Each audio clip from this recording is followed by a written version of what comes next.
ఇచ్చి పాపం గంత 100 కోట్లు ఖర్చు పెట్టినా కూడా సభలో ఎవ్వరు మాట్లాడినా కూడా ఒకటే కేసీఆర్ కేసీఆర్ కేసీఆర్. కొండా సురేఖ గారు మాట్లాడినా కేసీఆర్, పొన్నం ప్రభాకర్ గారు మాట్లాడినా కేసీఆర్, ముఖ్యమంత్రి రేవంత్ రెడ్డి గారు మాట్లాడినా కేసీఆర్, రాహుల్ గాంధీ గారు మాట్లాడినా కేసీఆర్. అజెండా ఏంటిది అంటే కాంగ్రెస్ ఏమన్నా వాళ్ళు ఏం చేసిర్రు ఈ 100 రోజుల్లో చెప్తారు కావచ్చు అనుకుంటే కేవలం కేసీఆర్ గారిని తిట్టడానికి మాత్రమే 100 కోట్లు ఖర్చు పెట్టి సభ పెట్టారు తుక్కుగూడలో. దాంతోనే అర్థమవుతుంది ఇంకా కేసీఆర్ గారు భయం ఎంత ఉందో అని. అయితే ఒకటేంటంటే విచిత్రం, ఈ రాహుల్ గాంధీ గారు ఎప్పుడు సెల్ఫ్ గోల్ చేస్తూ ఉంటారు. గతంలో వరంగల్కి వచ్చి రైతుల మేనిఫెస్టో అని చెప్పిండ్రు, ఏంటిది అజెండా అని అందరు కూడా చూసారు, మీడియా వాళ్ళ వీడియో రిలీజ్ చేశారు, what is the agenda today అని. ఆయనకి స్క్రిప్ట్ రాసిచ్చారు, ఆయన స్క్రిప్ట్లో ఇక వీళ్ళు రాసిచ్చిన స్క్రిప్ట్లో అన్ని హామీలు ఇచ్చాడు. బోనస్ 500 రూపాయలు అని చెప్పిండు, పంటకు 15,000 రూపాయలు ప్రతి ఎకరానికి అని చెప్పిండు. ఆ హామీలు చెప్పారు కానీ ఇవాళ ఆ హామీలు ఇప్పటివరకు కూడా నెరవేర్చలేదు. ఈసారి తుక్కుగూడకు వచ్చి కేసీఆర్ గారి మీద ఫోన్ ట్యాపింగ్ ఆరోపణ వేసింది రాహుల్ గాంధీ. ఎన్నికలంటే ఇక ఓట్లు కావాలి కాబట్టి కాంగ్రెస్కి చేసింది ఏం లేదు 100 రోజుల్లో, కాబట్టి రైతు ఆత్మహత్యల నుంచి ఎట్లా డైవర్ట్ చేద్దామా, ఎండిపోతున్న పంటల గురించి మాట్లాడకుండా ఎట్లా డైవర్ట్ చేద్దామా, రైతుల డిమాండ్లు ఏమవుతున్నాయో లేకుంటే బోనస్ అని ఇలా బీఆర్ఎస్ నాయకులు గ్రామాన పల్లెల్లోకి పోయినప్పుడు అక్కడ ఎండిపోతున్న పంటలు చూస్తున్నప్పుడు వాటి నుంచి ఎట్లా డైవర్ట్ చేద్దామా. ఒకళ్ళేమో ఐపీఎల్ అంటారు, ఒకళ్ళు ఫోన్ ట్యాపింగ్ అంటారు, ఒకళ్ళు కాళేశ్వరం అంటారు. ఇప్పుడు కాళేశ్వరం మాట్లాడతలేరు, ఎందుకంటే కాళేశ్వరం మాట్లాడితే మళ్ళీ గాయత్రి పంప్ హౌస్ నీళ్లు కనబడుతున్నాయి కాబట్టి. ఇవాళ ఫోన్ ట్యాపింగ్ అనేది ఒక వెబ్ సిరీస్ నడిపిస్తున్నది కాంగ్రెస్ ప్రభుత్వం. ఈ ఎలక్షన్లో ఎట్లా అజెండా చేసుకోవాలి. మోదీ గారికి ఏమో దేశవ్యాప్తంగా ఈడీ అని ఎట్లా దొరికిందో, కాంగ్రెస్ ప్రభుత్వం ఇవాళ ఎన్నికల్లో ఫోన్ ట్యాపింగ్ మాట్లాడాలి, ఫోన్ ట్యాపింగ్ చేసి బురద జల్లి కేసీఆర్ గారి పార్టీ మొత్తం ఇదే ఎక్స్ప్లెనేషన్ ఇచ్చుకోవాలి. ఇదే ఓహో ఒకళ్ళు 10 లక్షలు అంటారు, ఒకళ్ళు 1,00,000 ఫోన్లు అని అంటారు. దానికి రకరకాల ఏందది 200 మీటర్లలో తేడా, 200 మీటర్ల రేడియస్లో అక్కడ ఎక్విప్మెంట్ పెట్టుకుంటేనంట అట్లా పెట్టుకొని 10 లక్షల, మేము కాదు అన్నది, ఇవ్వండి లెక్క చూడండి, ఇది రాస్తున్న పత్రికలు, 10 లక్షల కాన్వర్జేషన్స్ ఫోన్ ట్యాపింగ్ చేసిండ్రు అని ఇది ఆరోపణ వేసారు. అంటే 10 లక్షల కోసం మళ్ళీ ఏమని ఆరోపణ, దీనికోసం వార్ రూమ్స్ ఏర్పాటు చేసిర్రంట. 200 మీటర్స్ రేడియస్లో ఇదేదో ఎక్విప్మెంట్ పెట్టుకుంటేనంట ఈ 10 లక్షల ఫోన్లు అయితే అంట. అంటే మరి 10 లక్షల ఫోన్లు మీరు అంటున్నట్టు రాజకీయ నాయకులది, వ్యాపారవేత్తలది, హవాలా ఆపరేటర్లది, సినీ తారలది ఇవన్నీ చేసిర్రంటే మరి 10 లక్షల ఆఫీసులను కూడా కిరాయికి తీసుకోవాలి కదా. మరి సీజ్ చేసిర్రా? ఎన్ని ఆఫీసులను సీజ్ చేసిర్రు? 200 మీటర్ల రేడియస్లో పెట్టి చేయాలి అని అంటే మీరు అంటున్నట్టు 10 లక్షల ఫోన్ కాన్వర్జేషన్స్ అంటే మరి 10 లక్షల ఆఫీసులను సీజ్ చేసిండ్రా? ఇష్టం వచ్చినట్టు ఆరోపణ ఇది. ఇక ఈ స్క్రిప్ట్ని రాహుల్ గాంధీ గారికి అందించారు. అయితే మేము ఏమంటున్నామంటే రాహుల్ గాంధీ గారు చాలా పెద్ద సెల్ఫ్ గోల్ చేశారు. రాహుల్ గాంధీ గారు కేసీఆర్ గారిని జైల్లో వేద్దామనే ప్రయత్నం చేస్తారు కదా.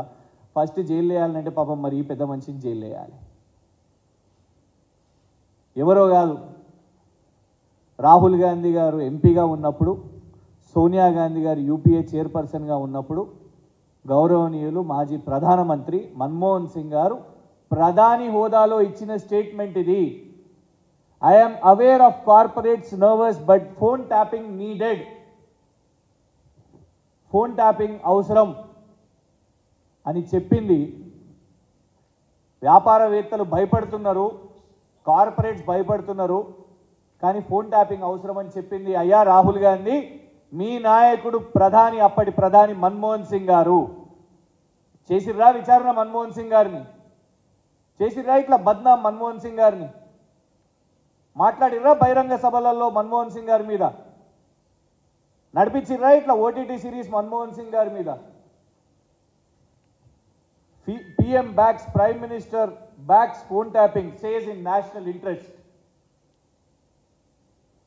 ఇది మన్మోహన్ సింగ్ గారి స్టేట్మెంట్. ఇది మేము ఇది చెప్తే రేవంత్ రెడ్డి గారు మళ్ళీ కేసులు వేస్తారు మా మీద, మా ఫోన్లు సీజ్ చేయించుడు కేసులు వేస్తారు, ఏమో పత్రికలు రాసినాయి ఆర్టికల్లు చూపిస్తారు అనేసి అంటారు కదా. అందుకే ఇగోండి వీడియో వినండి. మన్మోహన్ సింగ్ గారు ఎట్లా ఫోన్ ట్యాపింగ్ అవసరమో ఈ దేశానికి ప్రధానమంత్రి హోదాలో మన్మోహన్ సింగ్ గారు ఏం మాట్లాడారో వినండి.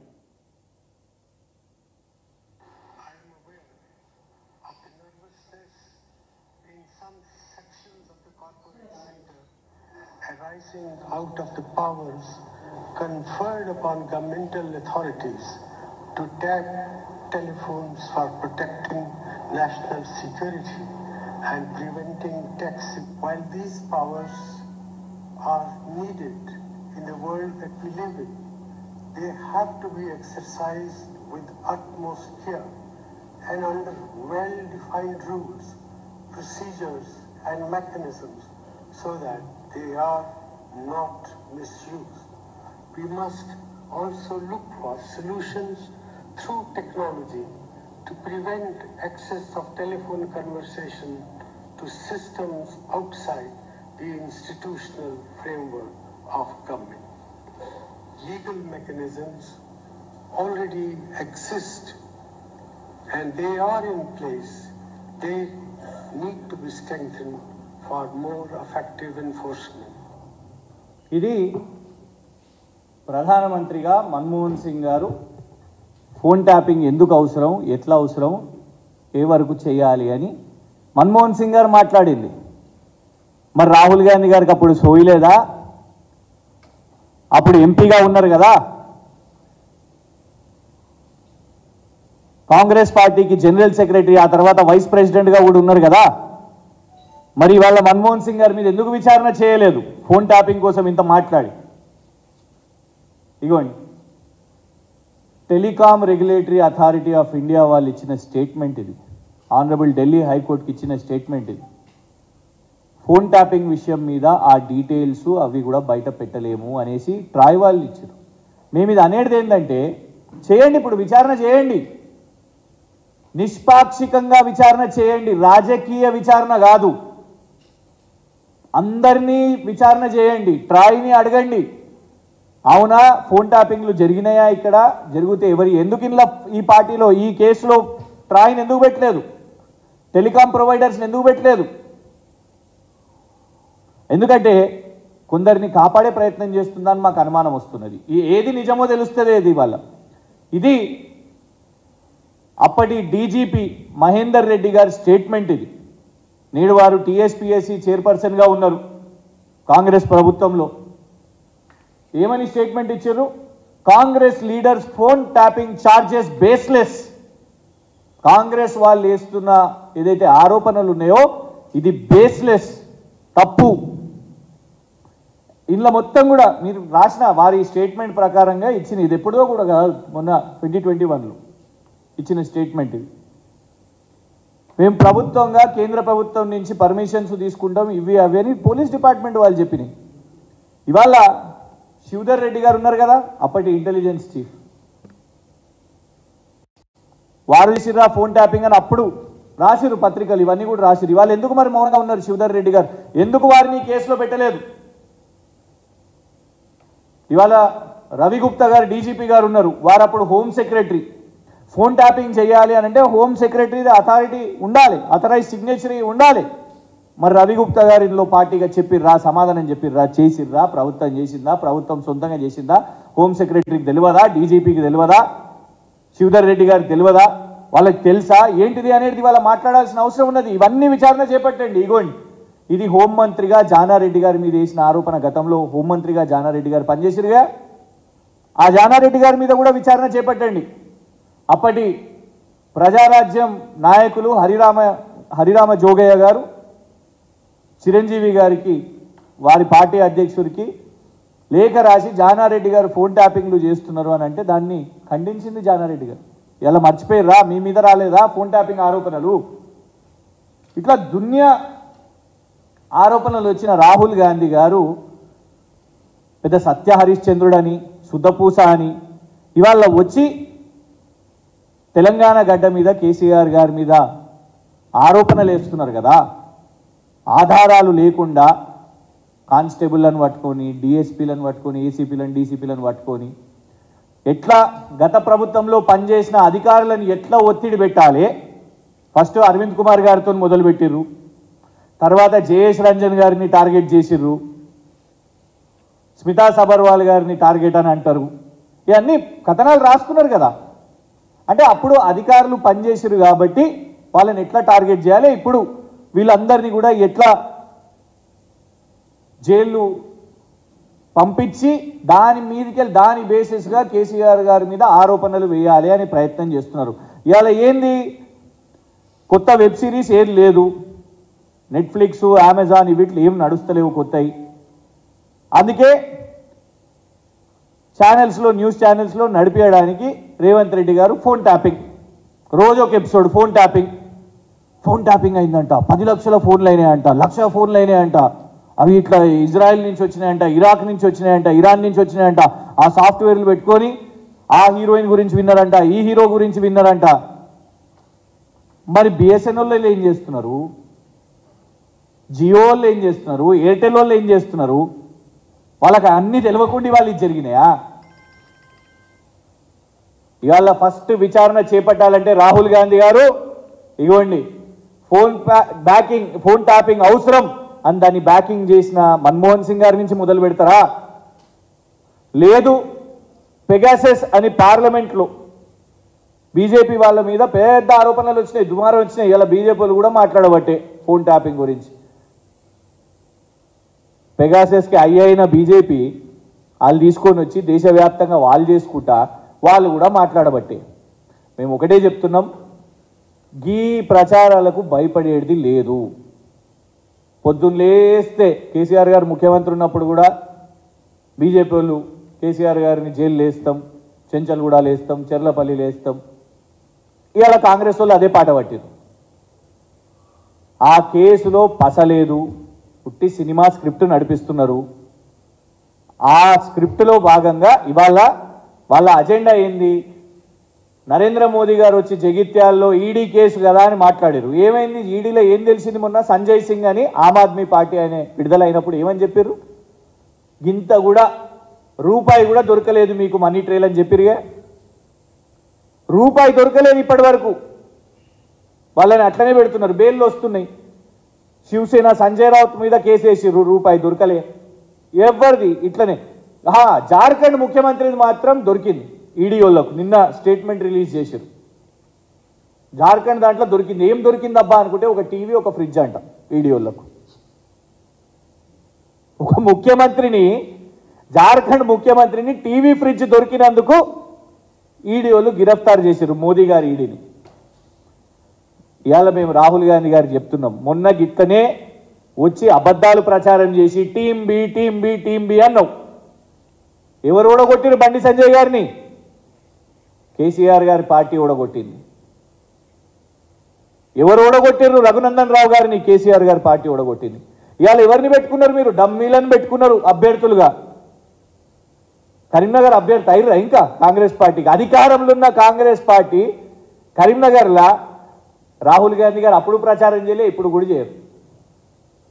ఎందుకు? Match fixing. అందుకే కదా రేవంత్ రెడ్డి గారు ఏమంటారు, ఆయనకి రావనుకోండి ఆ నంబరు, కానీ 14 సీట్లు వస్తాయి మాకు అని. మరి ఎవరికి ఏ సీట్ అప్పచెప్పిర్రు? సికింద్రాబాద్ అప్పచెప్పిర్రా? మల్కాజ్గిరి బీజేపీకి అప్పచెప్పిర్రా? లేదు కరీంనగర్ అప్పచెప్పే ప్రయత్నం చేస్తున్నారా? స్పష్టంగా తెలుసు టీం బి ఎవరో, భారతీయ జనతా పార్టీకి. వాళ్ళ దేశవ్యాప్తంగా భారతీయ జనతా పార్టీ నరేంద్ర మోదీ పెరగాలంటే రాహుల్ గాంధీ కాంగ్రెస్ ఉండాలి అనేదే ఉన్నది. రాహుల్ గాంధీ ఉట్టిగానే ఇక్కడికి వచ్చి అబద్ధాలు మాట్లాడతాం, కేసీఆర్ గారి మీద ఉట్టిగానే బురద చల్లుతాం, ఆ సునీల్ కనుగోలు అనే ఆయన స్క్రిప్ట్ రాసిస్తే దాన్ని చదువుతాం అంటే ఊరుకునేది లేదు. మళ్ళా మేము పుసుక్కని పరువు నష్టం దావా వేస్తే మా మీద కేసేస్తారా కేటీఆర్? పరువు నష్టం దావా వేస్తారా అని మీరు ఏది పడితే అది మాట్లాడాలి. మీరు ఆధారాలు లేకుండా ఆరోపణలు వేయాలి. మళ్ళా మేము చట్టపరంగా మేము పోతేనేమో అట్లెట్లేస్తారు, మీరు కేసులు ఎట్లేస్తారు అని చెప్తారు. రాహుల్ గాంధీ గారి మీద మా పార్టీ ఎలక్షన్ కమిటీ ఏదైతే ఉన్నదో వాళ్ళు ఫిర్యాదు కూడా చేస్తారు.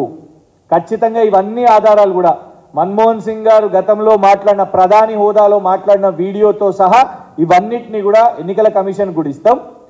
ఈ ఫోన్ ట్యాపింగ్ దాన్ని ఎందుకంటే జాతీయ భద్రత కోసము అనేసి మన్మోహన్ సింగ్ గారు చెప్పారు. ఇక్కడ పోలీస్ డిపార్ట్మెంట్ కేటీఆర్ గారు ఏమన్నారు కేటీఆర్ గారు, పోలీస్ డిపార్ట్మెంట్ వాళ్ళు వాళ్ళ పని ఏదో చేసినట్టున్నారు అనగానే కథం అగో అట్లెట్లా ఒకటి రెండు అయితే గట్లెట్లా చేస్తారు, ఒకటి రెండు కేటీఆర్ గారు ఒప్పుకున్నట్టే చూసిరా, 2 చేసిన వాళ్ళు 20 కూడా చేసి ఉండొచ్చు అని. మరి ఇదేంది వీళ్ళ టైంలో చేసింది మన్మోహన్ సింగ్ గారు ఏంది మరి? కేవలం ఇది ఒకటే కాదు, వాళ్ళ టైంలో 2011లోనే 1,00,000 ఫోన్ ట్యాపింగ్ 1,00,000 ఫోన్స్ను ఫోన్ ట్యాపింగ్ చేస్తున్నారు అని ఉన్నది. And they have supported it. దానికోసం ఎవరిని జైల్లో వేస్తారు? రాహుల్ గాంధీ గారిని పెడదామా, లేకుంటే ఆ ప్రభుత్వానికి పెద్ద అయిన యూపీఏ చైర్పర్సన్ సోనియా గాంధీ గారిని పెడదామా, లేకుంటే మన్మోహన్ సింగ్ గారిని పెడదామా?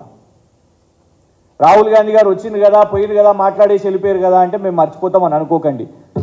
ఖచ్చితంగా కాంగ్రెస్ నాయకులు ఇవాళ దాని గురించి ఇంకా కంటిన్యూ మాట్లాడుతుంటే మేము భయపడి సైలెంట్ ఉండము. ఇవన్నింటినీ కూడా తీస్తాం, ప్రజల ముందు పెడతాం. ఇవాళ ఉట్టిగానే అబద్ధాలు మాట్లాడాలి, కేసీఆర్ గారిని టార్గెట్ చేయాలి, మేము ప్రభుత్వంలో ఉన్నాం కదా ఆయనని ఎట్లా కార్నర్ చేయాలి అని రోజుకి ఇదే నడిపిస్తున్నారు. దాన్ని ప్రజల ముందు పెడతాం, ఇవన్నిటిని కూడా డెఫినెట్గా ఎదుర్కొంటాం. Thank you. మా ఎలక్షన్ పార్టీ తరఫు నుంచి ఎన్నికల కమిషన్కి వెళ్ళి మా కోఆర్డినేషన్ టీం ఏదైతే ఉన్నారో వాళ్ళు కంప్లైంట్ చేస్తారు. ఇంకా ఓకేనా? Thank you.